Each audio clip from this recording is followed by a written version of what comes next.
ஓம் முருகா போற்றி, கந்தா போற்றி, கடம்பா போற்றி, கதிர்வேலா போற்றி, அறுபடை வீடு கொண்ட முருகப்பெருமானே போற்றி போற்றி.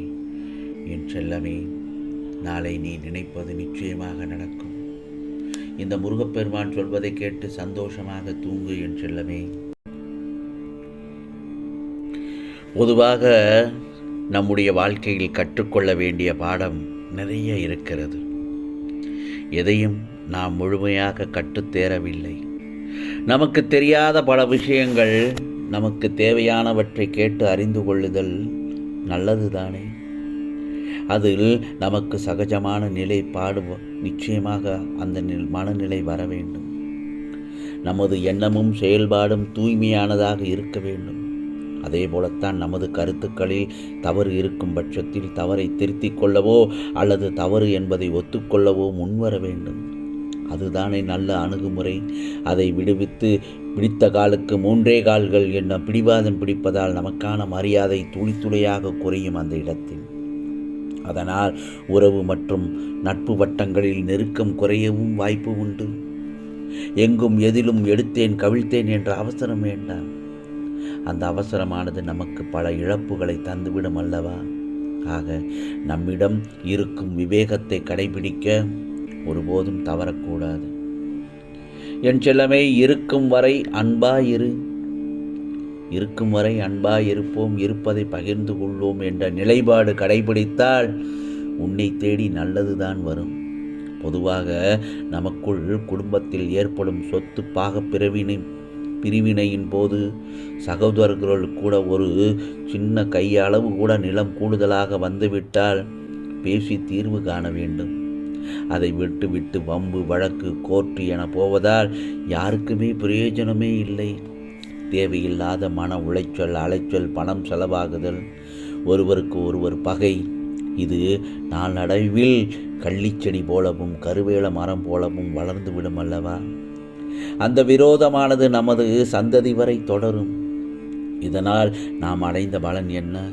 விரோதம்தான். அந்த தருணத்தில் மூன்றாம் நபரின் தலையீடு எட்டி பார்க்கும். இது தேவையா என்பதை சிந்தித்து பார்க்க வேண்டும் என் செல்லமே. பரந்த மனப்பான்மையுடன் நமக்குள் சச்சரவுகள் வராமல் விட்டு கொடுக்கும் தன்மையுடன் வாழ்வது அனைவருக்கும் நல்லதுதான். அதே போலத்தான் கணவன் மனைவிக்குள் வரும் கருத்து வேறுபாடு, அதில் ஒருவரை ஒருவர் புரிந்து கொண்டு செயல்பட்டாலே போதும். 4 சுவர்களுக்குள் பேசி தீர்வு ஏற்படுத்தி கொள்ள வேண்டுமே தவிர அதை விடுத்து விஷயம் வெளியே வரும்போதுதான் உறவு மற்றும் நட்பு வட்டம், அதையும் தாண்டி 3ஆம் நபரின் தலையீடு இருப்பதால் விஷயம் கைமீறி போய்விடுகிறது. ஒருவருக்கொருவர் பாழாய் போன கருத்து வேறுபாடு மற்றும் ஈகோவால் பலரது வாழ்க்கை சரியான புரிதல் இல்லாமல் வாழ வேண்டிய வயதில் வாழ்க்கையை தொலைத்து விட்டு நிற்கிறார்கள். எண்ணிக்கை அதிகமாக வருவது அச்சத்தை ஏற்படுத்துகிறது. ஆம் செல்லமே, நிச்சயமாக அந்த நேரத்தில் அவரவர் சுயபுத்தி வேலை செய்ய வேண்டும். அடுத்தவர்கள் 1000 அறிவுரை சொல்வார்கள். அதில் நல்லது கெட்டதை உணரும் பக்குவம் நமக்கு வர வேண்டும். நமது வாழ்க்கை நமது கையில்தான் என்ற இலக்கோடு, நேர்மறை சிந்தனையோடு, இறை நம்பிக்கை கொண்டு வாழ்க்கை எனும் ஓடத்தில் அழகான பயணம் செய்யும் செல்லமே. நிதானம் தவறாமல் வாழ்ந்து பாரு. இனிமையான வாழ்க்கை இயல்பாய் அமையும். நிச்சயமாக நீ எனக்கு நன்றி சொல்லும் நேரம் வந்துவிட்டது. ஆம் செல்லமே, முருகா முருகா வெற்றிவேல் முருகா என்று என் நாமத்தை சொல்ல சொல்ல உனக்காக நான் உனக்கு நன்றி சொல்லும் தருவாயில் இப்பொழுது நான் இருக்கிறேன். கண்களில் ஆனந்த கண்ணீரை கோர்த்து, மனதனில் சந்தோஷத்தை சேர்த்து, உதட்டில் புன்னகை போது, 2 கைகளையும் கோர்த்து நன்றி முருகா என்று உன் மனதார உன்னை என்னிடம் நன்றி சொல்லும் நான் இதோ, அந்த நாள் இதோ வந்துவிட்டது. இப்போது நான் கூறுவதை மட்டும் விடாமல் கடைபிடித்து கூடிய விரைவில் எல்லாம் நல்லபடியாக நடந்துவிட்டது முருகா என்று எனக்கு நன்றி கூற என்னுடைய ஆலயத்திற்கு என்னை நோக்கி வருவாய். உன் எண்ணங்களை எல்லாம் பூர்த்தி செய்யும் பிரபஞ்ச சக்தியை பற்றி நான் இப்பொழுது கூறப்போகிறேன். கவனமாகவும் முழுமையாகவும் கேள். உனக்கு எதிராக எத்தனை பேர் செயல்படுகிறார்கள் என்பதை பற்றி எல்லாம் பொருட்படுத்த வேண்டாம். மனதை குழப்பும் பிரச்சனை விரைவில் சரியாகிவிடும் என்று மனதிடம் சொல்லிவிட்டு வேலையை பார்க்க துவங்கு. விரைவில் அதிசயம் நடக்கும். நிச்சயமாக ஏற்பட போகும் அதிசயங்களுக்கு நன்றி என்று ஆழமாக சொல்லிக்கொண்டே இருந்தால் போதும். அது எப்படி சரியாகும்? வழிகளை பற்றி எல்லாம் நீ ஆராய வேண்டாம். நமக்கு சில வழிகள் தான் தெரியும். ஆனால் இந்த பிரபஞ்சத்திற்கு 1000 வழிகள் இருக்கும். அது எப்படியும் உன்னை சரி செய்துவிடும். உன் வார்த்தைகள் மற்றும் எண்ணங்கள் பிரபஞ்சத்திற்கு கட்டளையாக அனுப்பப்பட்டு விரைவில் சரி செய்துவிடும். உன்னை சுற்றி எதிராக நடப்பதை பற்றி கவலைப்பட வேண்டாம்.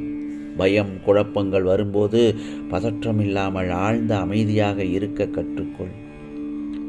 நான் மிகுந்த நம்பிக்கையோடு இருக்கிறேன் முருகா, விரைவில் அதிசயம் நடத்தி காட்டுங்கள் என என்னை நினைத்து முருகா முருகா என்று நீ என்னிடத்தில் கேட்கிறாய் அல்லவா? நிச்சயமாக நான் கேட்டது கிடைக்கும். நான் கேட்டது எல்லாம் கிடைக்கும். நான் நினைத்தபடியும் நான் எதிர்பார்த்து காத்திருந்தபடியும் சந்தோஷமான வாழ்க்கையை நான் வாழத்தான் போகிறேன். என் கனவுகள் பலிக்கும்.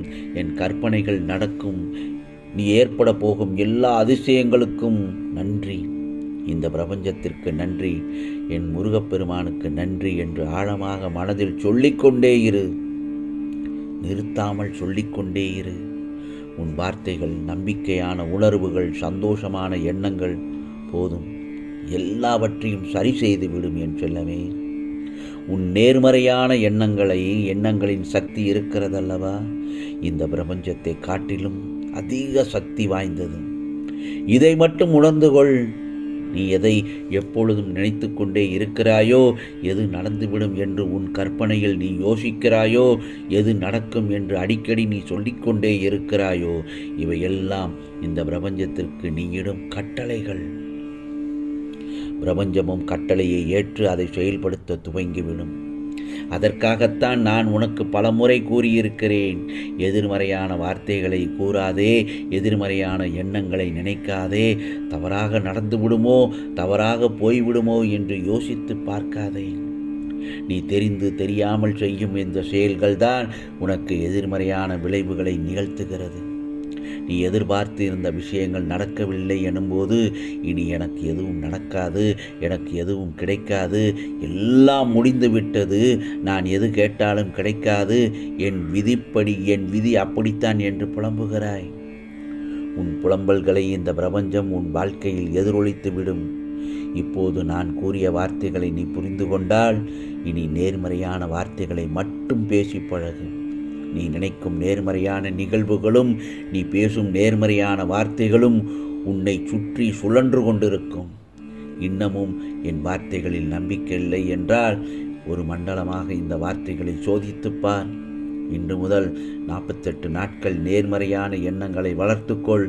நீ நினைப்பதெல்லாம் நடக்கும். திரும்ப திரும்ப சொல்லிக்கொண்டே இரு.